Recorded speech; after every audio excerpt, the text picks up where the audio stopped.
তো হ্যালো সবাই, আমি বর্ষা চলে এসেছি আবার একটা নতুন ভিডিও নিয়ে। তো আজকে সকাল সকাল উঠে চা করে তারপরে ব্রাশ হাতে নিয়ে চলে গেলাম বোন আর আমি একটু বাইরে হাঁটতে। তো সেখান থেকে বাড়ি ফিরে 2 কাপ চা নিয়ে আজকে সকালটা শুরু করলাম বোন আর আমি মিলে। তো মা বললো যে ময়দাটা একটু সেনে দিতে, তার জন্য ময়দা সেনে তারপরে লুচি করে দিলাম। তারপরে গেলাম আমার মামার বাড়ি। আমার মামার বাড়ি হচ্ছে আমাদের গ্রামে, এই পাড়া ওই পাড়া আর কি।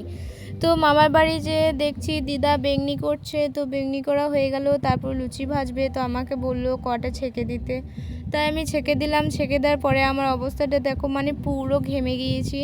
তারপরে বাড়ি ফিরে চান করে রেডি হয়ে নিলাম। তারপরে আমাকে কেমন লাগছে তোমরা সবাই কমেন্ট করে বলো, লাইক করো, শেয়ার করো, সাবস্ক্রাইব করো।